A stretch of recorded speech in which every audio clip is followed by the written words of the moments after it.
उत्तर प्रदेश सरकार द्वारा 5 वर्ष पूर्व 2019 में 69,000 प्राथमिक शिक्षकों की नियुक्ति की जाती है और 2024 अगस्त आते आते इलाहाबाद हाई कोर्ट के द्वारा प्रदेश सरकार के इस नियुक्ति को रद्द कर दिया जाता है।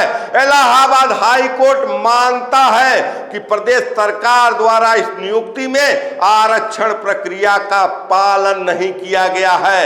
इलाहाबाद हाई कोर्ट ने उत्तर प्रदेश सरकार को आदेश दिया है कि 3 महीने के अंदर एक नई मेरिट सूची जारी करे। आरक्षण के प्रावधानों को लागू करते हुए इलाहाबाद हाई कोर्ट के इस फैसले पर प्रतिक्रिया देते हुए उत्तर प्रदेश सरकार में डिप्टी सीएम केशव प्रसाद मौर्य कहते हैं कि हाई कोर्ट के इस फैसले से ओबीसी समाज की जीत हुई है, सामाजिक न्याय की जीत हुई है। तो क्या अब तक पिछले 7.5 साल में केशव प्रसाद मौर्य जिस योगी सरकार में डिप्टी सीएम है उसमें ओबीसी समाज की अवहेलना की जा रही थी? हालांकि लोकसभा 2024 चुनाव के परिणाम आने के बाद एनडीए के सहयोगी भाजपा के सहयोगी अनुप्रिया पटेल भी योगी सरकार पर ओबीसी एसटी एससी विरोधी होने का आरोप लगा चुकी है। निश्चित रूप से उत्तर प्रदेश के सियासत में सीएम योगी आदित्यनाथ और डिप्टी सीएम केशव प्रसाद मौर्य के बीच तलवारें कब की तनी हुई है। निश्चित रूप से केशव प्रसाद मौर्य योगी आदित्यनाथ को उनके कुर्सी से हटाना चाहते हैं, लेकिन अब तक के प्रयास में केशव प्रसाद मौर्य सिर्फ सीएम की कुर्सी हिला पाए हैं, योगी आदित्यनाथ को उस कुर्सी से हटा नहीं पाए हैं। 2024 के परिणाम आने के बाद एक बार केशव प्रसाद मौर्य को लगा कि उत्तर प्रदेश में इंडिया गठबंधन ने जो शिकस्त एनडीए को दी है, भाजपा को दी है, उससे हो सकता है कि योगी की कुर्सी हिल जाए। लेकिन योगी जो कि अपने आप में एक बड़ा रसूख रखते हैं, अपने रसूख के बल पर केशव प्रसाद मौर्य के मंसूबों को नाकामयाब कर देते हैं। लेकिन इलाहाबाद हाई कोर्ट के इस फैसले के बाद कहीं न कहीं केशव प्रसाद मौर्य के मंसूबों को पंख लगता हुआ दिख रहा है। जिस ढंग से जिस सरकार में डिप्टी सीएम है केशव प्रसाद मौर्य और उस सरकार के खिलाफ जब हाई कोर्ट का फैसला आता है तो उस पर केशव प्रसाद मौर्य खुशी जताते हैं। कहीं न कहीं सियासत की जो ये लड़ाई चल रही थी, जो तलवारें तनी थी, अब वो तलवारें एक बार और तेजी से एक दूसरे पर वार करने के लिए तैयार हैं। उत्तर प्रदेश में 10 सीटों पर विधानसभा का उपचुनाव होना है और उसके पहले इलाहाबाद हाई कोर्ट का एक फैसला कहीं न कहीं सीएम योगी आदित्यनाथ को चक्रव्यूह में फंसाती हुई दिख रही है।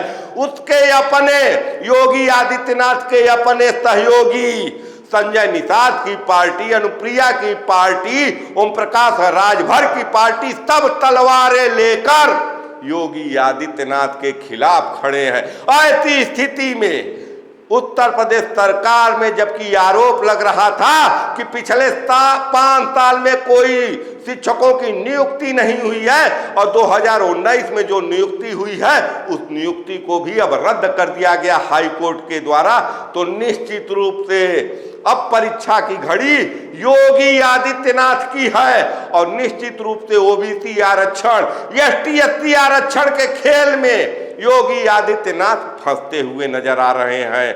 निश्चित रूप से मामला जो 69,000 शिक्षकों की भर्ती का था, इसमें आरक्षण के प्रावधानों के अनदेखी का था, ये मामला बेसिक शिक्षा परिषद के नजरिए से देखा जाए तो टेक्निकल है, लेकिन कहीं न कहीं ये मामला उतना टेक्निकल भी नहीं है।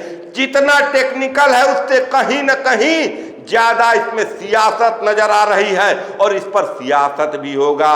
निश्चित रूप से योगी आदित्यनाथ के विरोधी, उनके ही पार्टी में उनके विरोधी उनको ओबीसी विरोधी साबित करेंगे और निश्चित रूप से विपक्ष का गठबंधन भी बीजेपी सरकार को आरक्षण विरोधी बताते हुए 2024 के लोकसभा चुनाव में इसी उत्तर प्रदेश में भाजपा को घेर चुकी है, जहां एनडीए से इंडिया गठबंधन को हार का सामना करना पड़ा। ऐसी स्थिति में इलाहाबाद हाई कोर्ट का फैसला एक बार फिर इस बात को बल दे रहा है कि कहीं न कहीं भाजपा सरकार, योगी आदित्यनाथ सरकार उत्तर प्रदेश से, देश से आरक्षण को खत्म करना चाहती है। अब विपक्ष के मंसूबों को भी पंख लग गया। भारतीय जनता पार्टी में योगी के विरोधियों के भी मंसूबों को पंख लग गया। तो ऐसी स्थिति से योगी आदित्यनाथ बाहर कैसे आएंगे? सवाल बहुत बड़ा है, क्योंकि सियासत में उनके अपने ही उनके खिलाफ तलवार लेकर खड़े हैं और विरोधी तो हैं ही, विपक्ष वाले तो हैं ही।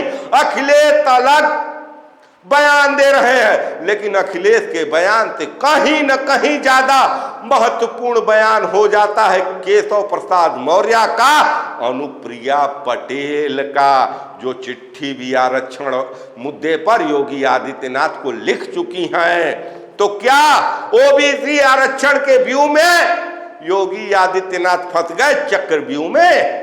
सवाल है 10 सीटों पर होने वाले उपचुनाव में हाई कोर्ट के इस फैसले का क्या प्रभाव पड़ेगा, इस पर भी निगाह लगाकर देखना होगा, क्योंकि इसकी भी जो कहानी आएगी, रिजल्ट जो आएगा, वो बहुत ही दिलचस्प होने वाला है।